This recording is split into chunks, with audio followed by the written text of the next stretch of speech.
Efésios 6. Efésios capítulo 6.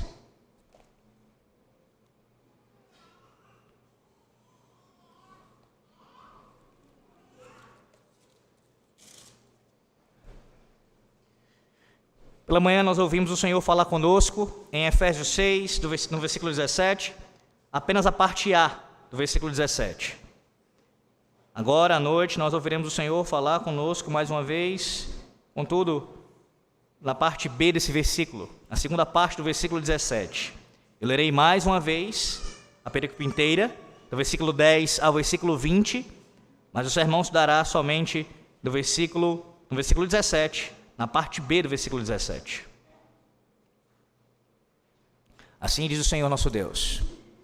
Efésios 6, do 10 ao 20.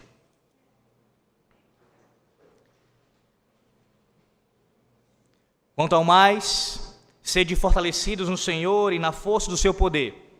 Revesti-vos de toda a armadura de Deus, para poderdes ficar firmes contra as ciladas do diabo.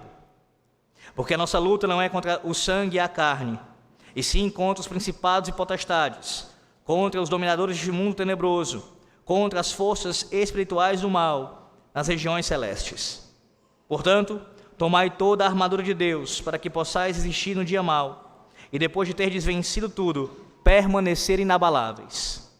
Estai, pois, firmes, cingindo-vos com a verdade, e vestindo-vos da couraça da justiça.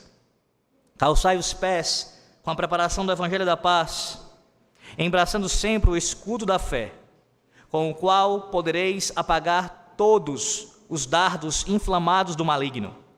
Tomai também o capacete da salvação e a espada do Espírito, que é a palavra de Deus, com toda oração e súplica, orando em todo o tempo no Espírito, e para isto vigiando com toda perseverança e súplica por todos os santos, e também por mim, para que me seja dada, no abrir da minha boca, a palavra, para com intrepidez fazer conhecido o mistério do Evangelho, pelo qual sou embaixador em cadeias, para que em Cristo eu seja ousado para falar, como me cumpre fazê-lo.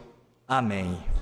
Queridos, nós chegamos à última peça dessa armadura, essa última parte aqui, e veja, não poderia ser diferente. Como eu disse pela manhã, em termos mesmo de uma ordem lógica, como o soldado ele se veste, esta é a última arma, a última peça aqui que ele vai, o último item que ele vai tomar em suas mãos. E a espada aqui citada pelo apóstolo Paulo em Efésios 6, versículo 17, parte B, dando o seu contexto, no período apostólico ali, nos dias de Paulo, na verdade é uma espada que os comentaristas dizem que ela era relativamente curta, como uma espécie de adaga. Ela corresponde aqui à espada do soldado romano, conhecida como uma espada, chamada espada espanhola. Sua lâmina de 2 gumes tinha 5 centímetros de largura e 60 centímetros de comprimento, e era admiravelmente adequada como uma arma de ataque e defesa para uso de perto. Essa figura subjacente da espada curta, aquela usada pelo soldado romano, no seu toda aquela sua armadura pesada que ele usava, ele a colocava, impunha em sua mão para não somente se defender, mas também para irromper as fileiras inimigas, ganhando assim, conquistando assim as vitórias. Outra questão importante também, essa espada ela era colocada presa ali na bainha, ao lado direito do cinturão.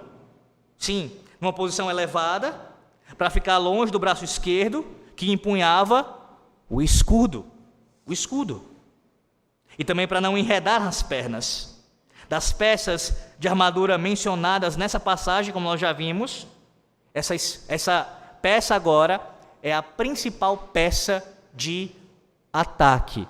Sim, eu tenho frisado isso para vocês. Por quê? Há comentaristas que dizem o seguinte, que esta é a única peça de ataque, mas eu tenho dito o contrário disso. Eu entendo que, e não apenas eu, na verdade, outros eruditos também entendem que, um exemplo disso é o William Hendrickson, que essas peças, cada uma delas, por mais que você observe nas anteriores o aspecto da defesa mais destacado, também há o elemento de ofensiva. Contudo, este item aqui, esta peça aqui, é aquela que é a principal em termos ofensivos, claramente ofensivos. Mas atenção ao que eu falei há pouco. Essa espada era colocada onde? No cinturão. Agora tem essa imagem em mente, já nesse início aqui do sermão. A espada do Espírito, ela deve ser guardada onde? No cinturão da verdade. No cinturão da verdade. Veja, o texto diz, versículo de número 14: estai, pois, firmes, cingindo-vos com a verdade. Você coloca, como você já ouviu, o cinturão da verdade. E é neste cinturão que a espada do Espírito, que é a palavra de Deus, deve estar presa. Ali, bem presa, bem firme. De tal forma que nada que você diga, ou nesse caso, usando a ilustração da guerra, quando você utilizar esta espada, ela tem sim que ser ali em conformidade com o cinto, a qual o prende, o sustenta, mantém firme junto ao seu corpo, junto a você. Também observe o que Paulo diz aqui. Ele diz que essa espada do Espírito, no caso, a ideia aqui é de pertencente ao Espírito. Essa é a ideia mesmo. Esta é a espada pertencente ao Espírito. E isso fica claro pelo fato de Paulo citar aqui, mencionar o nome de uma pessoa. Ele está mais uma vez fazendo aqui a citação da terceira pessoa da Trindade. E assim ele correlaciona a espada à pessoa do Espírito, mostrando que ela pertence a ele. Ela pertence ao Santo Espírito. E esse ensino de Paulo, meus irmãos, ele é de vital importância para que você possa não apenas compreender o seu uso na guerra contra o diabo, mas também nesse início ainda, para que você venha a tirar qualquer tipo de dúvida quanto ao falso ensino que tem percorrido em várias igrejas, de separar o Espírito Santo da palavra. Veja, mais um texto bíblico que assevera exatamente o contrário. O Espírito Santo, ele trabalha juntamente, ele opera juntamente com a palavra. Então, todo o ensino proferido em qualquer igreja que seja, que separa o Espírito da palavra, é um ensino falso, que deve ser repelido por nós. Aqui o que Paulo está dizendo é: o Espírito vai trabalhar pela palavra. Ele é o seu autor. Sim, porque essa espada ela foi forjada por ele mesmo. Foi o próprio Espírito Santo quem a inspirou. Vamos confirmar isso em pelo menos 2 textos. Veja, 2 Timóteo, dois textos bem conhecidos. 2 Timóteo, capítulo 3. 2 Timóteo, capítulo 3, versículo 16.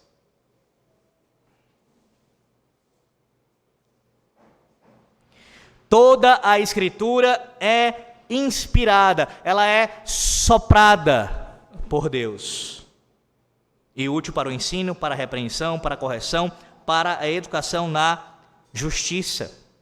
Agora passe um pouco e veja 2 de Pedro. 2 de Pedro,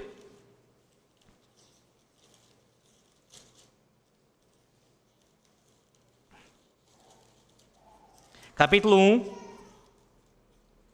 versículo 21. Porque nunca jamais qualquer profecia foi dada por vontade humana, entretanto, homens santos falaram da parte de Deus, movidos pelo Espírito Santo. Então, por que aqui é importante frisar isso aqui? Porque a espada, aqui mencionada, ela é pertencente ao Espírito Santo, porque foi ele quem a inspirou. Além disso, ele também é quem aplica essa palavra em nós, em nossas vidas. Percebe? Ele não apenas inspirou o texto sagrado, conduzindo ali os autores para escreverem toda a vontade revelada do Senhor Deus. Ele fez isso, mas ele também continua atuando, continua assim trabalhando. O processo de inspiração, bem como também de revelação, eles cessaram.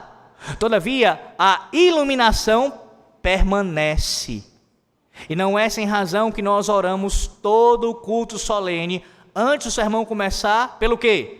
Pela iluminação do Espírito Santo. O que é isso, em outras palavras? É nós pedindo ao Senhor Deus que Ele nos dê a compreensão da sua verdade, bem como aplique em nossas vidas.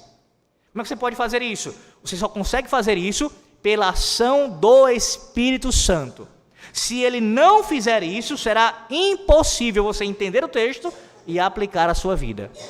Sim, eu estou frisando isso. É impossível. Mas pastor, como assim? O texto, ele não é inspirado por Deus? A mera observação dele, a leitura dele já não é suficiente, uma vez que ele já é inspirado para que eu venha a colher frutos, para que venha acontecer um coisa na minha vida? Veja, é claro que a leitura bíblica, por si só, ela traz benefícios. Mesmo para alguém não regenerado, essa pessoa pode de alguma maneira ali experimentar alguma dádiva do Senhor, porque é a palavra inspirada por Deus. Mas ninguém pode conhecer a Deus de forma verdadeira, ter comunhão com Ele, ser convertido a Ele e assim andar em seus caminhos, se o Espírito não trabalhar junto com a palavra. É somente assim, irmãos. Somente assim. Perceba a necessidade que você e eu, que nós temos de andar, ou melhor, de usar a espada nesta guerra com o auxílio do Espírito.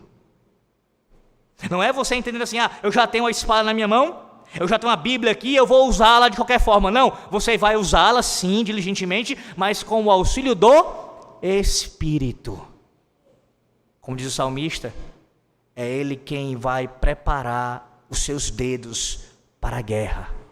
É Ele quem vai te dar condições, habilidade para pelejar. É Ele quem faz isso. Ele já te entregou nas suas mãos a espada e Ele continua te guiando, te dando orientação para como usá-la no seu dia a dia. Então não perca isso de vista. Espírito Santo e palavra caminham juntos. Bem, de acordo com a natureza ofensiva dessa arma aqui, ela tem a ideia, meus irmãos, de capacitação ofensiva concedida pelo Santo Espírito, e ela é vital. Como eu disse, ela é necessária para a nossa batalha espiritual. E ela é, como eu falei também, mantida no cinturão da verdade, de tal maneira que você não pode jamais dizer que está usando a espada do Espírito se você não está falando a verdade. A verdade. E esse é um ponto também importantíssimo, porque não basta você citar a Bíblia. Ora, você pode estar manejando a espada de forma pecaminosa, de uma maneira errada. Você cita o texto bíblico, o texto é inspirado, mas o que você está dizendo acerca dele não corresponde à verdade do texto.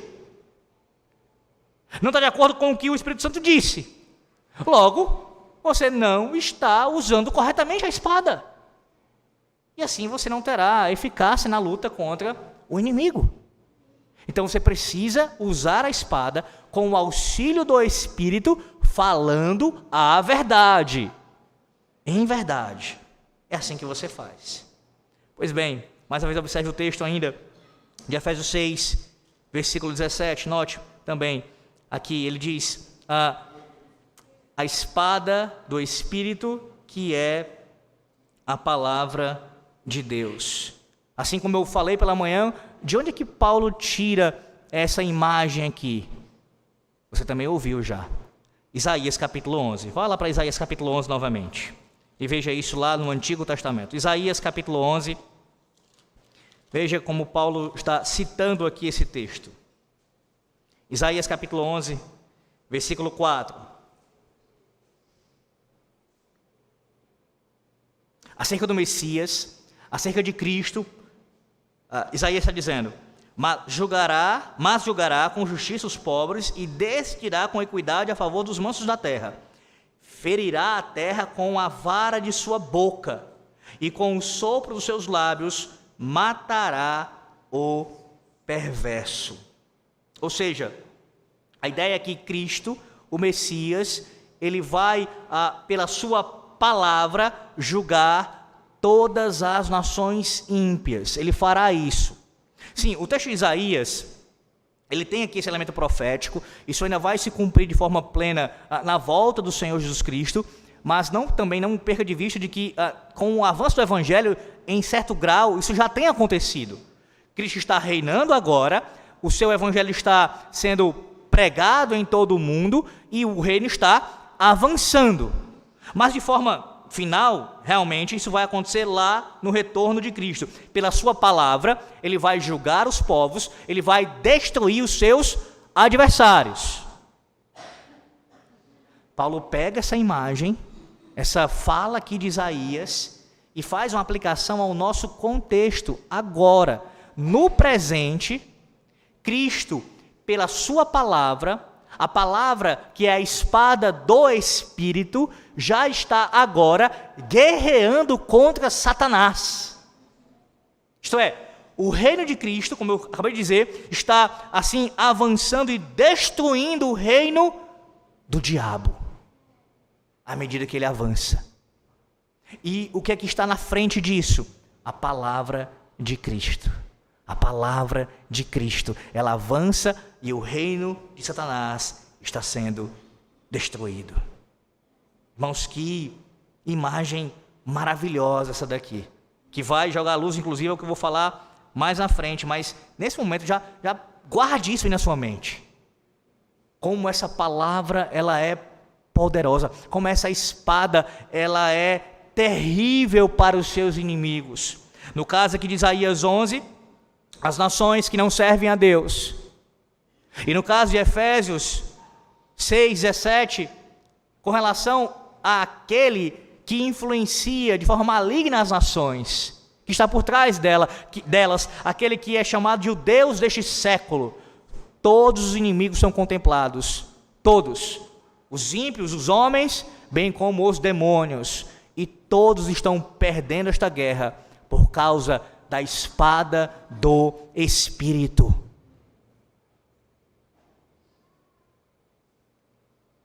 Além disso, observe também em Efésios 6:17, veja mais uma vez, Efésios 6:17, que Paulo diz que esta é a palavra de Deus. Essa espada, ela é a palavra de Deus. Ou seja, esta é a palavra que procede de Deus. Não é a palavra do homem, mas é a palavra de Deus. O que significa isso? Qualquer tradução, qualquer transcrição, qualquer fala, qualquer dito que seja proferido publicamente ou não, em qualquer contexto, que não esteja em conformidade com esta palavra aqui, não pode ser tida como palavra de Deus. Pastor, eu não entendi ainda. Ainda que um homem venha ao púlpito e abra a Bíblia e comece a supostamente explaná-la, se o que ele está dizendo não é o que a Bíblia diz, não é palavra de Deus. Por mais que alguém faça uma tradução, uma editora faça uma tradução da Bíblia e diga que essa é uma tradução, se não for uma tradução fiel aos originais, não é palavra de Deus. Eu friso isso porque há em alguns casos, esse tipo de situação, onde alguns corromperam a palavra de Deus, inclusive em traduções. E aí não entenda de forma equivocada o que eu estou falando. Eu não estou dizendo que uma tradução simplesmente não é a palavra de Deus, não é isso.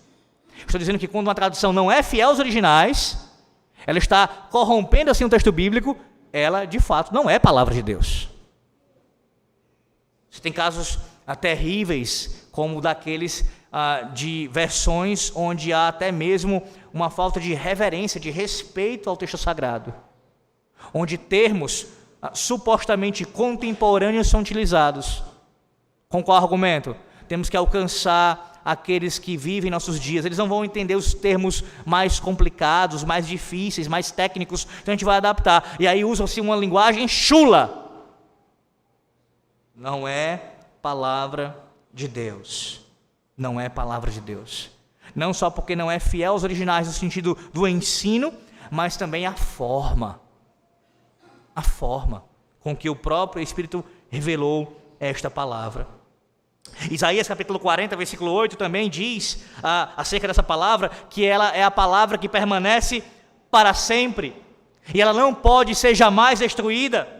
Os martelos, meus irmãos, que ousem destruí-la, eles serão esmiuçados. A bigorna da palavra de Deus, ela permanece para sempre.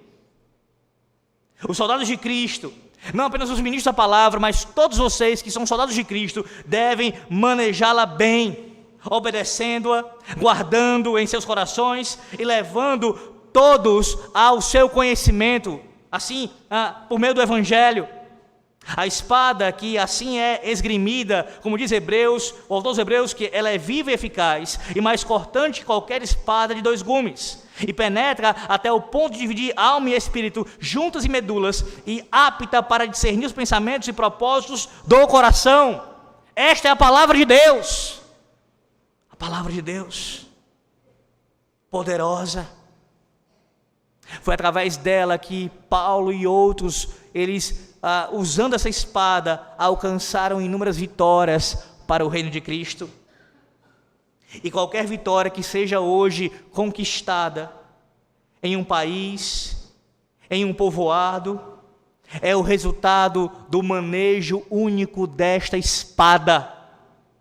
Meus irmãos, Deus não está morto, mas fala pela sua palavra. A sua mensagem está viva e permanece sendo proferida, e esta espada permanece desembainhada. É por meio dela que se revela o estado de culpa do homem ante os olhos de Deus, e fica expressa a nossa condição pecaminosa. Sim, a palavra de Deus, essa espada, nos desnuda e mostra qual é a nossa condição terrível de pecado. Por meio dela também, ao ser aplicada ao nosso coração pelo Espírito, o homem, nós somos guiados ao Salvador, saindo do nosso estado pecaminoso e sendo conduzidos a uma atitude de gratidão e louvor a Deus. Ou não foi o que aconteceu com você? Um dia essa espada não entrou, não rasgou o seu coração? Não fez isso com você? Não colocou, não mostrou a sua condição pecaminosa, vil, desprezível, de iniquidade, e assim o conduziu a Cristo? E hoje, se você está aqui com gratidão, com alegria no seu coração, é porque um dia esta espada, ela operou em você, e permanece operando, agora mesmo. Esse não é o ensino dos Salmos. Nós cantamos agora há pouco, meus irmãos, o Salmo 119, que declara o salmista que ele escondeu no seu coração a palavra de Deus para não pecar contra o Senhor. Percebe a importância, não somente porque nós somos obrigados, é claro, é um dever, mas também a importância para a nossa santificação, nós cantarmos a palavra de Deus? Como é que nós podemos ser moldados? Como podemos ser assim, transformados diariamente, de glória em glória, se não for pela espada do Espírito, e tendo-a em nossos lábios, também em nossos cânticos, cantando frequentemente: Senhor, eu escondi no meu coração a Tua palavra para não pecar contra Ti. Que bênção maravilhosa, meus irmãos, que bênção maravilhosa, podemos cantar isto e descansar nessa verdade. É por meio desta espada, da palavra de Deus, que as suas dúvidas, elas desvanecem.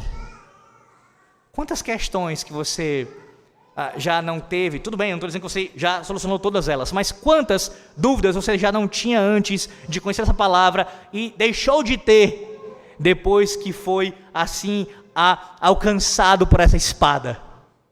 Quantas dúvidas? Os temores desaparecem porque nós confiamos no poder dessa espada. Nós chegamos, exatamente o que nós ouvimos pela manhã, nós alcançamos a segurança da nossa salvação. Por quê? Ora, porque o próprio Espírito Santo nos assegura isso na sua palavra. E além disso, e principalmente o que eu vou dizer agora, de acordo com o contexto da passagem, é por esta espada que nós colocamos Satanás em fuga. Vou repetir, é principalmente por esta espada. Todas as demais peças são importantíssimas, mas é principalmente por esta arma, por esta espada, que nós colocamos o adversário de nossas almas em fuga, para fugir de nós. É por esta palavra. Pastor, como podemos provar isso? Mateus capítulo 4. Fala Mateus capítulo 4. Mateus capítulo 4.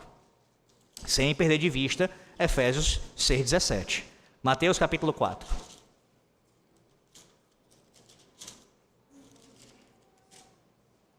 Observe o que diz o texto sagrado em Mateus 4, do 1 ao 11.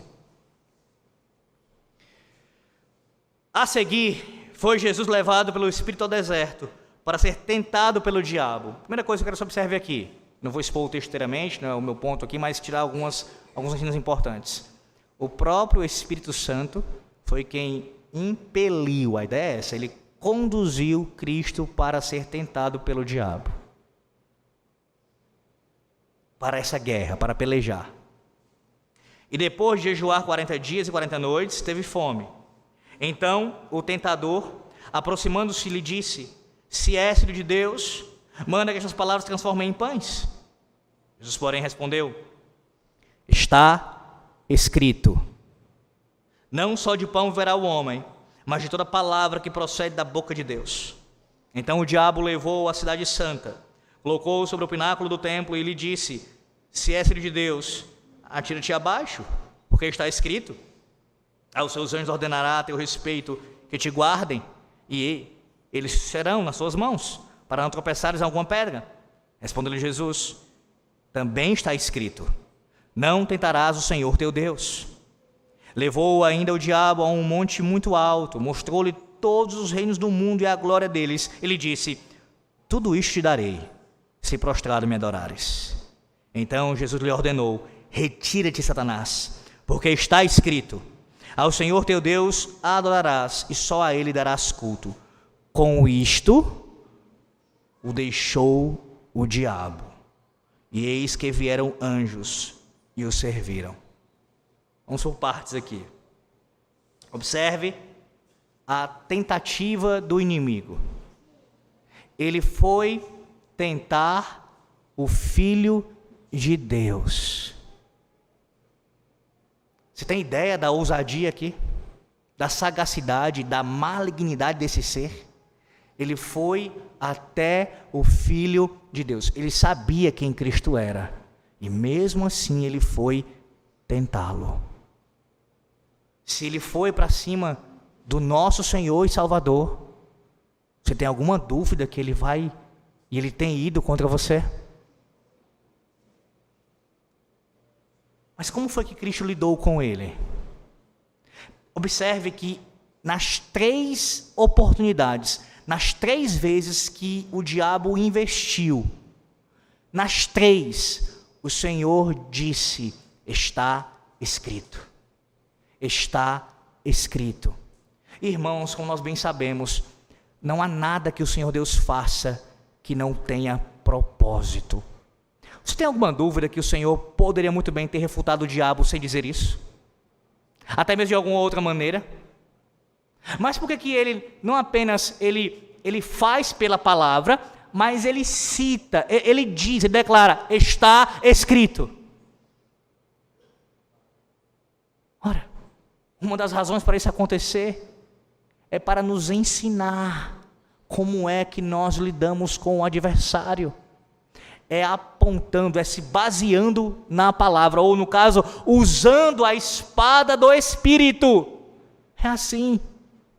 Não é impressionante que haja homens em nossos dias que falem que Cristo ele vai contra o Antigo Testamento? Que Cristo rompeu completamente com a palavra escrita. A palavra escrita é uma coisa, Cristo é a palavra encarnada, é o verbo encarnado, é outra, totalmente diferente. Ora, a palavra encarnada, o verbo encarnado, usou a palavra escrita contra o diabo e frisou isso: está escrito, está escrito, está escrito. Se o Senhor fez isso, como nós não o faremos? Como perderemos de vista isso daqui? Outra verdade também desse texto, eu estou só pontuando algumas. Observe que na segunda tentação narrada por Mateus, o diabo também usa a palavra. O diabo também usou a palavra. E qual é a diferença? A diferença ela é abissal. Satanás usa a palavra para os seus fins escusos. Ele distorce o que o texto diz para alcançar os seus propósitos malignos. E o que significa isso na prática? Em termos bem práticos, exemplificando isso. Satanás, assim como pode fazer falsos milagres, aparentes milagres, ele também pode, e muitas vezes o faz, frequentemente ele faz isso, usa a própria palavra de Deus. E aí o indivíduo que ouve pode dizer o seguinte: então vai dizer o quê? Que o diabo está pregando agora a palavra? Em certo sentido sim. Em certo sentido sim. Mas não fielmente. Por que você escuta da boca do seu pastor frequentemente isso? A pregação fiel, a pregação fiel, a pregação fiel. Porque tem pregação que não é fiel. Tem pregação que não é fiel. E o elemento de culto principal é a pregação fiel da palavra. Não basta dizer que é pregação, tem que ser fiel. E o diabo aqui pregou para Cristo de maneira infiel. De maneira infiel. Então, muito cuidado com isso. Muito cuidado com isso, para você não ouvir a palavra de Deus saindo da boca de um diabo. Saindo da boca de alguém que é servo do diabo. Distorcendo a verdade. Para que você vá exatamente à posição oposta. Contra a vontade de Deus. E qual foi o resultado disso? Versículo 11. Depois dessa guerra, dessa peleja ali, que o Senhor usou a espada do Espírito, o diabo o deixou.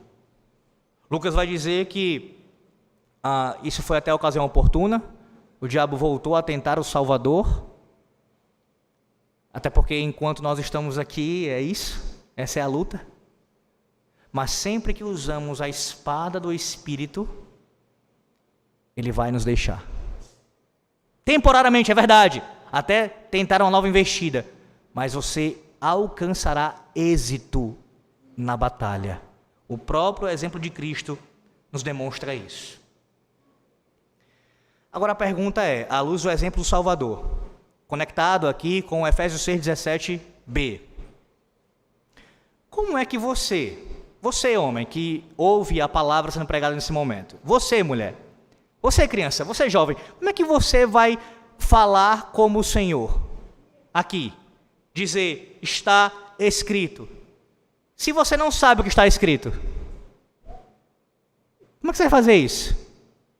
O Senhor aqui, para dar apenas um exemplo, no início aqui, na primeira tentação, ele cita Deuteronômio 8, versículo 3, que diz que não só de pão viverá o homem. Então, para que Cristo possa dizer ao diabo, está escrito, pressupõe-se que ele sabia o que estava escrito, ele conhecia as sagradas letras. E assim ele as usa contra o adversário. Você sabe o que está escrito? Você conhece o que está escrito? E aí você talvez contra-argumente, mas pastor, eu não tenho como ter o mesmo conhecimento de Cristo. Mas eu não estou falando disso. Estou falando de você conhecer o mínimo para a sua santificação. O mínimo para o seu crescimento na piedade. O mínimo. Sabe o que é o mínimo, se a gente pudesse resumir o máximo possível? Você já tem o decálogo na sua cabeça? Você já conhece? Sim, porque quando o diabo chegar para você e disser assim, por exemplo, proste-se diante desse Deus, adore a esse ídolo, preste culto ao dinheiro, ame o sexo de forma desordenada, faça isso, adore. Você vai dizer para ele, não, porque está escrito, não terás outros deuses diante de mim. Ou então quando o diabo quiser lhe conduzir à falsa adoração, ao falso culto, a um culto que é não de acordo com a verdade revelada do Senhor Deus, você vai ter que dizer para ele, poderá dizer, não, porque está escrito, não farás para ti imagem de escultura alguma, nem semelhança que há em cima dos céus, na terra, no mar, não, de forma nenhuma. Não as farás, não as adorarás, não darás culto a essas imagens. É isso que o meu Deus ordena. Sabe por quê? Porque Ele promete abençoar até 1000 gerações daqueles que amam e guardam os seus mandamentos. E sim, exercer juízo contra até a 3ª e 4ª geração daqueles que aborrecem e quebram os seus mandamentos. Quando o diabo lhe tentar seduzir para usar o nome do Senhor Deus em vão, você dirá, não, porque está escrito, não tomarás o nome do Senhor teu Deus em vão, pois ele não terá por inocente aquele tomar o seu santo nome em vão.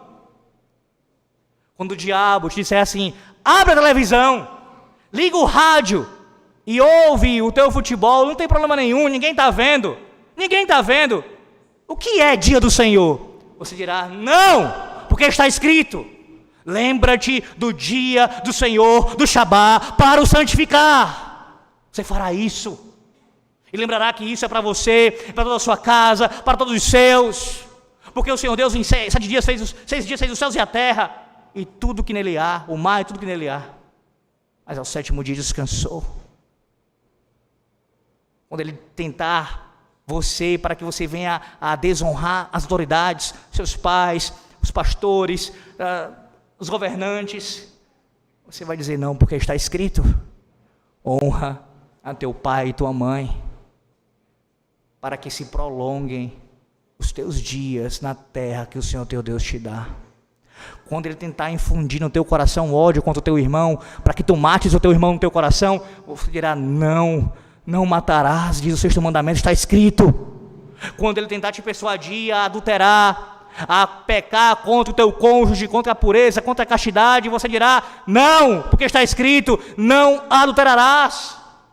Quando ele quiser que você venha matar o tempo do trabalho, deixar de trabalhar de forma diligente, fazer as coisas de forma a roubar do Senhor, você dirá, não, porque está escrito, não furtarás. Quando ele tentar te seduzir a mentira, você dirá a ele, não, porque está escrito, não darás falso testemunho contra o teu próximo. Quando ele tentar te levar à cobiça, a desejar aquilo que não é seu, a falta do contentamento, você vai dizer, não, porque está escrito, não cobiçarás nada, coisa alguma, nem a mulher do teu próximo, nada, nem o boi do teu próximo, nada que pertence ao teu próximo você vai cobiçar. Por quê? Porque está escrito. A pergunta é, você sabe o que está escrito? Você sabe o que está escrito? Irmãos, no passado, na história da igreja, isso é o beabá, é o ABC da fé cristã, saber os 10 mandamentos e usá-los nas mais diversos momentos da vida, especialmente contra o diabo, para a vossa santificação, porque está escrito. Note a soberba de alguém, de tentar lutar contra o diabo, sem a espada do Espírito, porque o próprio Filho de Deus a usou. Quem é você para não usar? Você é mais poderoso do que Cristo? Você tem mais condições de lutar contra o diabo do que Cristo? O próprio Senhor usou. Observe também que nessa fala do Senhor aqui em Mateus capítulo 4, aqui o que ele fez não foi pregar o evangelho ao diabo. Fique bem claro aqui. Não há redenção para Satanás. Não há redenção para os demônios. Eles já estão condenados. O que ele fez foi proclamar a palavra de Deus contra os inimigos. E é isso que você fará quando for tentado pelo diabo. Você vai proclamar a palavra do Senhor, a espada do Espírito contra ele, como um juízo mesmo. Não é na esperança, não vai alimentar isso no teu coração não, porque isso aí já é ceder ao próprio diabo. Achando que ele ouvindo pode se converter. Não pode.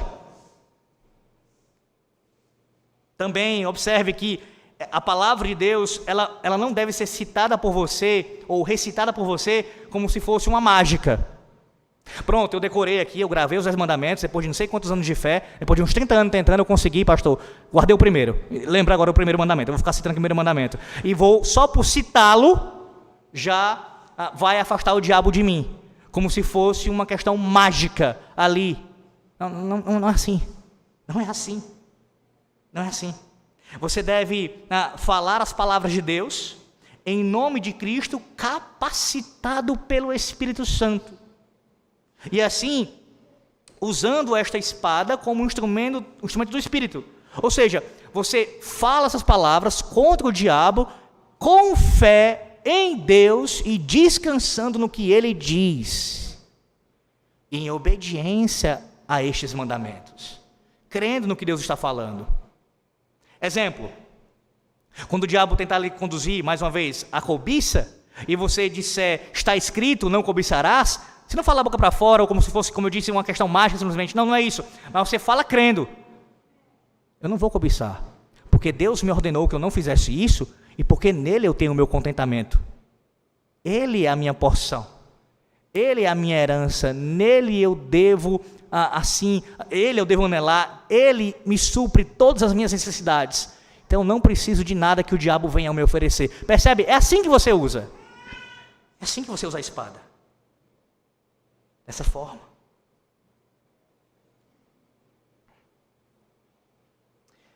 Meus irmãos, agora eu peço que vocês abram suas Bíblias em Mateus 28. Avance um pouco, Mateus 28. Ainda falando sobre a palavra de Deus, veja uma outra característica dela. Além de ser usada nos confrontos pessoais, diretos aqui, como essa espada mais curta, esse ataque contra o diabo. Veja também essa palavra, essa espada avançando, como eu citei anteriormente, sobre os reinos. Mateus 28. Mateus 28. Nós lemos pela manhã esse capítulo 28, só o finalzinho, do versículo 18 ao 20. Jesus, aproximando-se, falou-lhes, dizendo: toda a autoridade me foi dada no céu e na terra. Ide, portanto, fazer discípulos de todas as nações, batizando-os em nome do Pai, do Filho e do Espírito Santo, ensinando-os a guardar todas as coisas que vos tenho ordenado. E eis que estou convosco todos os dias, até a consumação do século.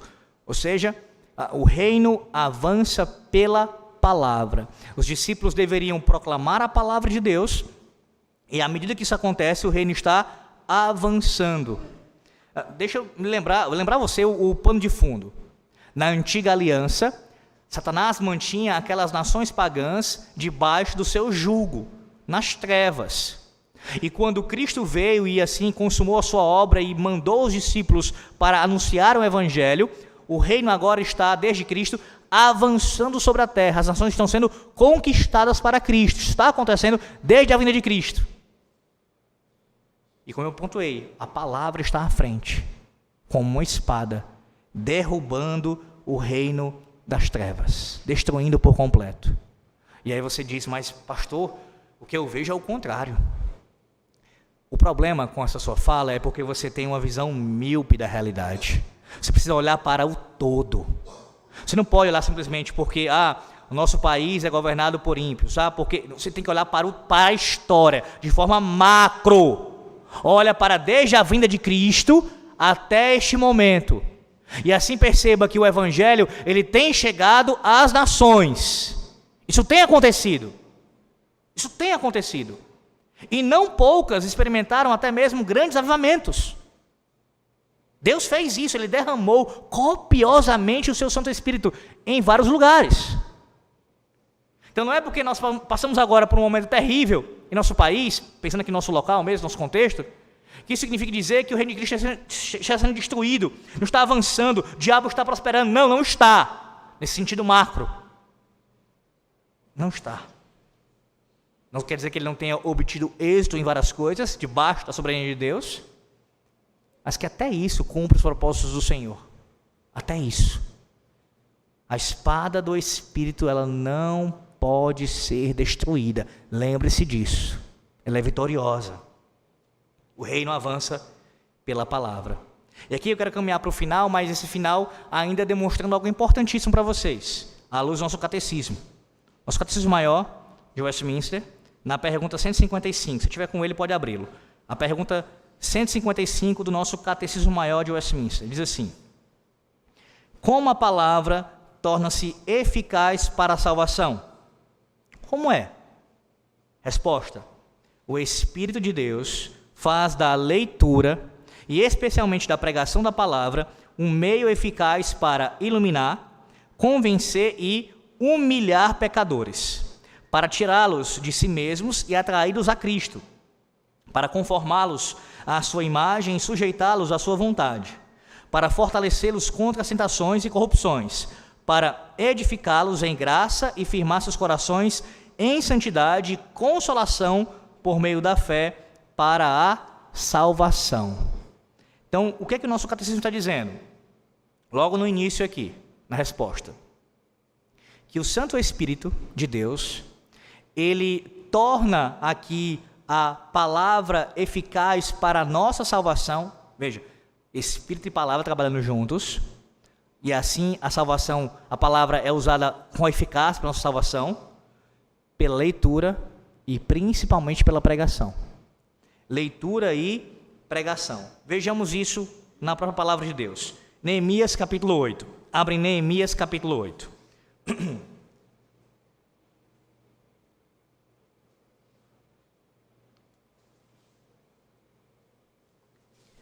Neemias capítulo 8.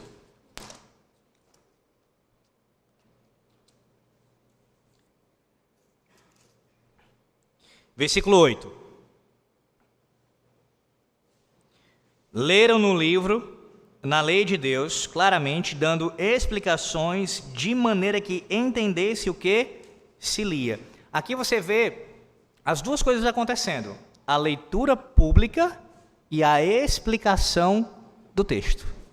A leitura e a explicação do texto. O próprio Senhor nos deu exemplo também.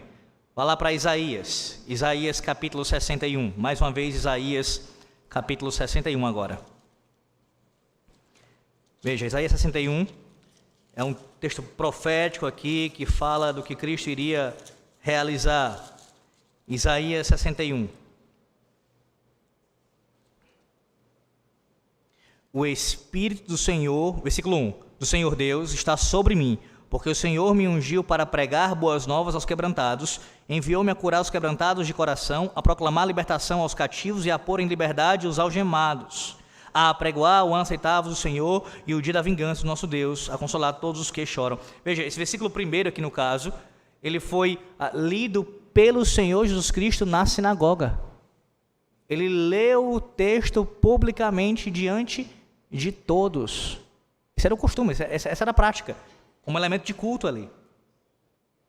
Mas o Senhor Deus, ele também, não apenas ele ordena a leitura pública da palavra, mas também a leitura em família. Volte agora para Deuteronômio capítulo 6. Deuteronômio 6. Veja, um texto bem conhecido. Deuteronômio capítulo 6.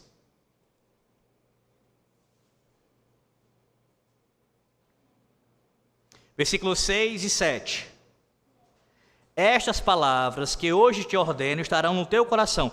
Tu as inculcarás a teus filhos, e delas falarás assentado em tua casa, e andando pelo caminho, e ao deitar-te e ao levantar-te.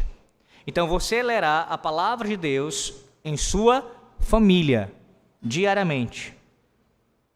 Também agora veja, ainda nesse livro, capítulo 17 de Deuteronômio.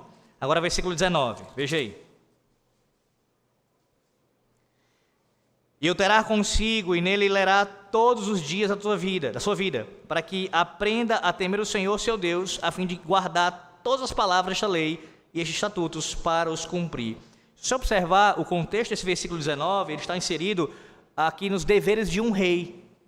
O magistrado, ele deve se empenhar em ler a palavra de Deus todos os dias. Ora, mas essa ordem não é apenas para os nossos governantes. Todos nós devemos nos empenhar na leitura diária da palavra de Deus. Você conseguiu entender o que está dizendo aqui? Na verdade, todos esses textos, Deus ordena a leitura pública, a leitura em família e a leitura individual da sua palavra. Então, quando você vem ao culto, a adorar ao Senhor Deus aqui, como eu já falei outras vezes acerca dos outros elementos de culto, isso não é feito porque o conselho achou melhor, ou porque os puritanos achavam melhor e colocaram na confissão de fé. Deus ordenou na sua palavra que ela fosse lida publicamente. Ela tem que ser lida publicamente. Isto é um elemento distinto do culto. Não é apenas pregá-la, ela tem que ser lida. E aí você vê o quão terrível está uma igreja, que se diz igreja, onde a Bíblia não é lida. Quando lida, é apenas assim, vou ler um versículo aqui no começo do culto, para a gente poder dizer que teve Bíblia, e ponto, e nunca mais é lido novamente. Às vezes nem por sermão é lida a Bíblia novamente. O indivíduo começa a falar da cabeça dele, o que ele acha, o que ele pensa. Ora, a Bíblia tem que ser lida e compreendida. Mas também em família. Devemos ler com as nossas famílias a palavra de Deus.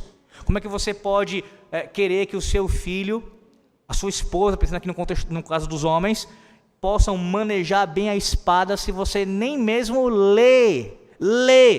Veja, eu não estou falando ainda da explicação do texto. Você não lê. A não ser que você seja um analfabeto. Sim, eu estou falando isso bem sério, sem nenhuma ironia. A não ser que você seja um analfabeto, você não tem nenhuma desculpa para isso.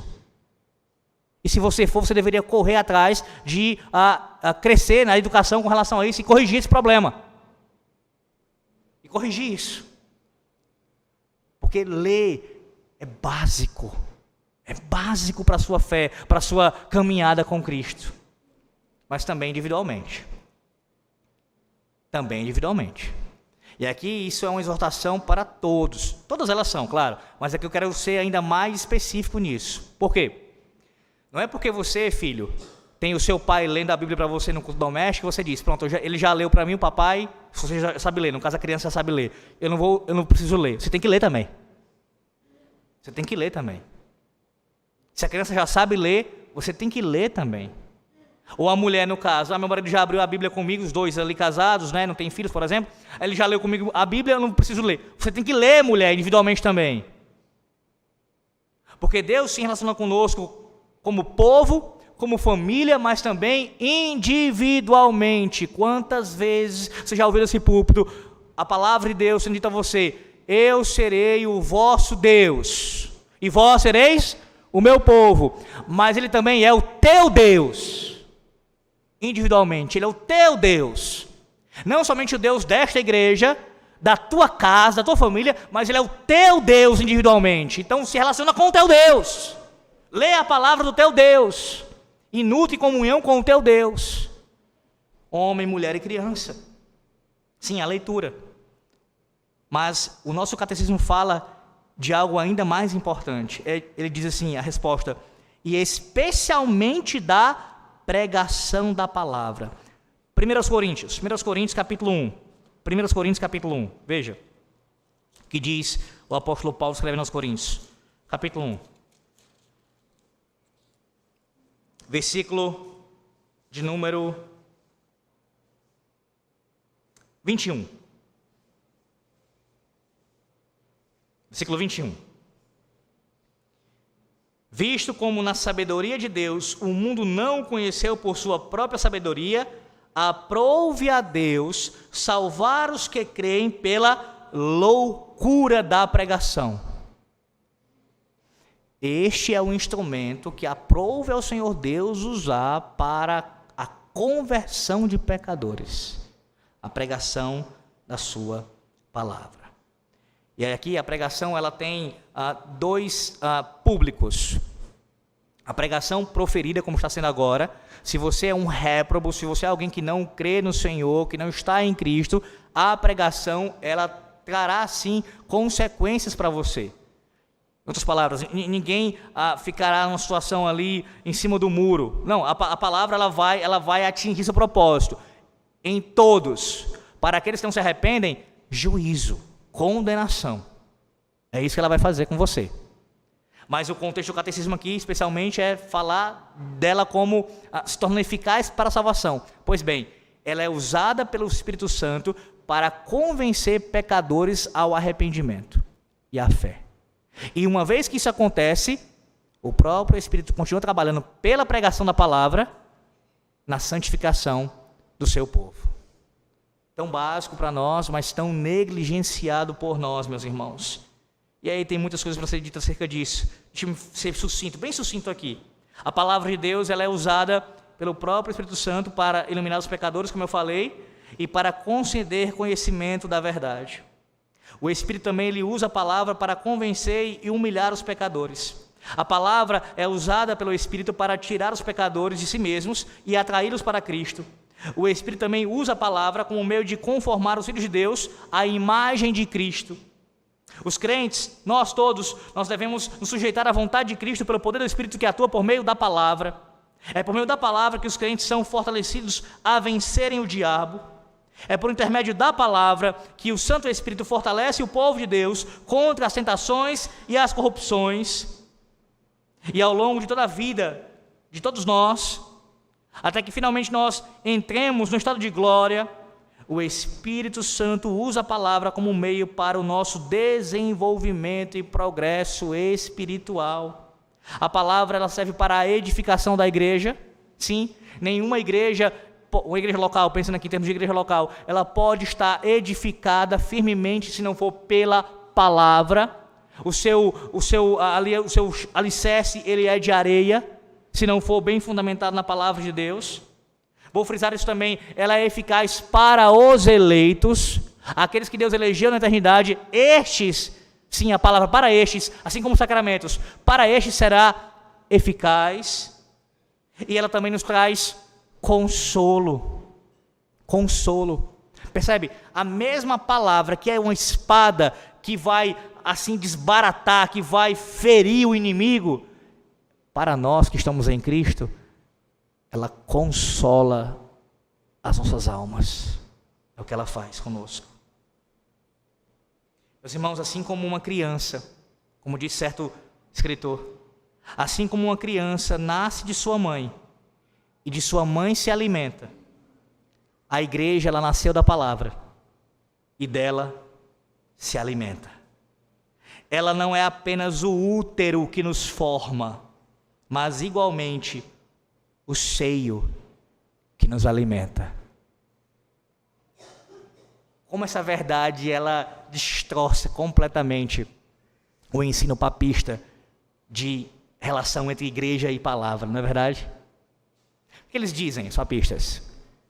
A palavra escrita, a revelação de Deus, a Bíblia, ela é um fruto do trabalho da igreja. A igreja precede a palavra.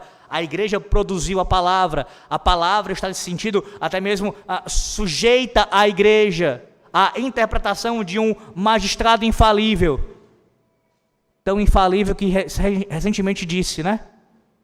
Que todos podem ser salvos. Todos podem ser salvos. Na verdade, não há essa distinção entre as religiões, disse o Francisco, não foi isso? Não há distinção, sendo muçulmano, sendo hindu, que eu já citei aqui, inclusive. É tão infalível que proferiu uma heresia. Isso é uma heresia, irmãos. O universalismo é uma heresia. E o Papa infalível proferiu uma heresia. Aí como é que o papista ele se contorce todinho para poder sair? Como é que eu vou responder esse negócio? Peraí, agora, como é que eu vou responder? Eu já sei. Peraí, o Papa é infalível quando fala ex cátedra. Ou seja, sentado na cadeira de Pedro, nessa condição ele é infalível. Mas se você ler sobre o que significa essa doutrina, é o seguinte, em síntese, o Papa ele é infalível quando se trata de assuntos de fé, de doutrina. Então ele pode cometer erros, a ideia é essa, em outras questões, mas ele não pode cometer erros quando ele fala de doutrina. E ele falou de doutrina. Não, mas só vai ser mesmo se ele fizer por escrito uma bula, algum documento, se ele sentar na cadeirinha, aí sim. contorcionismo para defender uma doutrina indefensável, a infalibilidade papal. Pois bem, a Bíblia é fruto da igreja, segundo eles. De forma nenhuma. A igreja nasce pela palavra. Lembra do Salmo 87? Com relação a Sião, se dirá, este e aquele nasceu lá. A palavra de Deus é quem faz isso, é quem opera um novo nascimento, e assim vai fazendo com que a igreja cresça e seja edificada sobre ela. Mas veja a figura de forma completa. Não apenas somos gerados pela palavra, mas também somos sustentados pela palavra. Como a sua mãe fez com você, e os que estão passando por isso, as crianças, que faz com você, criança? Você saiu do útero da sua mãe, lá ali foi formado, e de lá saiu, e você se alimentou da sua mãe, da sua própria mãe, dos seus seios. Você foi nascido pela palavra, você nasceu da palavra, e você é alimentado por ela, como está sendo agora. Citando agora um puritano, ele disse o seguinte, acerca da importância da palavra, e nesse caso, acerca da negligência de muitos para com a palavra de Deus. Certo puritano disse que, naquele dia, no dia do juízo, o pó das Bíblias, das suas Bíblias, será um testemunho contra você. O simples pó. Outro pregador famoso na história da igreja disse que, inclusive, havia pó suficiente nas suas Bíblias para escrever a palavra condenação. Condenação. É lamentável, irmãos, que nós, ou melhor, entre nós, haja pessoas conhecidas por serem protestantes simplesmente porque saem de casa com as suas Bíblias debaixo do braço. Deus te deu um livro para você ler. Na verdade, eu não preciso nem falar isso, porque veja, se você é alguém que tem um mínimo de condição, de percepção, de compreensão disso, e você, a maioria que tem isso, você sabe que se você receber um livro, a intenção de quem entregou é que você faça o que com ele nas suas mãos? Se você ganha um livro de presente no seu aniversário, em qualquer outro momento, qual é a intenção da pessoa que te deu esse livro? Qual é a intenção? Que você o guarde? Como muitos o fazem? Como muitos colocam na sua estante, ali enfeitando a sua casa, está ali enfeitadinho ali a minha casa. Não, é para você ler. E se o Deus Todo-Poderoso te deu um livro, qual é a intenção dele com isso? Qual é o objetivo? Use de lógica. Use de lógica. Leia o livro sagrado, leia e medite nele diariamente, para que possa desviar do mal, do pecado. Leia, mas acima disso, se deleite e seja diligente em ouvir a pregação da palavra. Sim, a pregação supera a leitura. Os irmãos lembram de quando eu citei isso aqui? Vou citar mais uma vez. Sempre estações como essa são ricas e é necessário que a gente faça várias vezes, se necessário. Para um puritano, a pregação era mais importante do que a leitura da palavra, porque a Bíblia ensina isso. A pregação ela vai além da leitura bíblica. A leitura é ordenada, é importante, traz edificação, mas a pregação ela é superior. De tal forma que para um puritano seria muito mais, não só deleitoso, mas proveitoso estar debaixo de uma pregação fiel durante 1 hora do que sobre a leitura da palavra. Colocando de outra maneira, por mais que você leia e você é edificado sim na leitura diária da palavra de Deus, nada se compara a cada dia do Senhor pela manhã e à noite na sua vida. Nada se compara. E não é por causa do pregador. Se fosse por causa do pregador, você estaria, assim como eu, certamente em maus lençóis. Mas por causa do Espírito Santo, que opera pela palavra. É assim, o Espírito usando a espada, de uma forma ainda mais excelente, na pregação pública, que você é grandemente edificado. E sai daqui equipado para lutar contra o diabo. Concluindo, com essa peça, nós chegamos à descrição final aqui da armadura, chegamos ao fim. Meus irmãos, a armadura inteira, ela é absolutamente necessária na guerra espiritual contra o diabo e seus anjos. Assim como em outros trechos de Efésios, a exortação aqui, ela é dirigida por parte de Paulo, tanto a pessoas individualmente, como ao corpo coletivo. E isso aqui está em conformidade com o tema dominante de toda a carta: a unidade dos crentes judeus e gentios em um só corpo. Assim, a igreja, formada por judeus e gentios, o corpo dos crentes, está unida nessa guerra. Assim como o soldado romano não lutava sozinho, de igual maneira, os crentes, como corpo e unidos sob a liderança do seu comandante, o seu chefe, o chefe da igreja, Cristo, não outro, mas Cristo, têm de permanecer firmes contra a impiedade nos lugares celestiais. E aqui nós concluímos a parte da armadura.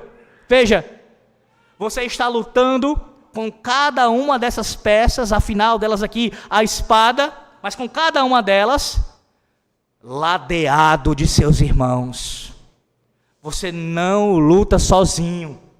Você não luta sozinho. Você tem os seus irmãos em Cristo para lhe ajudar nessa batalha. Cada um usando estas peças, essa armadura. E assim você encontra consolo e força para ser encorajado e continuar a sua caminhada. Portanto, eu rogo a você nessa noite: não se isole, homem, não se isole, mulher. Não faça isso. Não faça isso. É aqui, no meio do povo de Deus, que você encontra esta segurança. Deus já lhe deu toda a provisão, e ainda mais com o corpo de crentes, para vocês juntos, nós juntos, unidos, continuarmos avançando, como um exército, avançando. Cristo, o nosso capitão, à frente de nós, e uns com os outros, unidos, caminhando com o Senhor. Que assim você possa caminhar. Que assim o Espírito Santo venha a operar em você. E que você permaneça firme e inabalável. Contra todos os estratagemas do diabo. E vencendo em Cristo Jesus. Amém. Oremos ao Senhor. Graças te damos, Senhor Deus. Graças te damos. Porque o Senhor, por sua palavra, falou conosco novamente. Ó Deus, que aquilo que nós ouvimos nas últimas semanas sobre essa armadura, e que ainda ouviremos, Senhor Deus, nesse final de Efésios, possa ser aplicado pelo Teu Santo Espírito a nós. Aplica a cada homem, mulher e criança aqui, de forma individual, mas aplica também a todo o corpo de crentes, ao corpo de Cristo, para que nós, ó Deus, sejamos fortalecidos no Senhor e na força do Seu poder. Quando o diabo, Senhor Deus, hoje mesmo, amanhã, durante toda essa semana que começou, investir contra nós, que possamos declarar com fé na Tua palavra está escrito, para que ele fuja de nós. E assim, ó Deus, que nós sejamos santificados e sejamos conformados à imagem e semelhança de Cristo. Senhor, não permita que em nosso meio o diabo encontre lugar, tanto em nossos lares, em nossas vidas particularmente, em nossos lares e também, Senhor Deus, em nossa igreja. Quando ele tentar dividir o Teu povo, quando ele tentar dividir os casais, os pais, os filhos, ó Deus, que nós usemos a espada do Teu Santo Espírito e com ela lutemos contra ele. E assim, ó Deus, saiamos vitoriosos, não pela nossa força, Senhor, mas pela força do Teu poder. Ó Deus, eu te imploro por isso. Eu te imploro por isso, Senhor. Não nos meus méritos, que eu não tenho nenhum, mas somente a justiça perfeita do Senhor e Salvador Jesus Cristo. É no nome dele que nós oramos, em o nome do Senhor Jesus. Amém.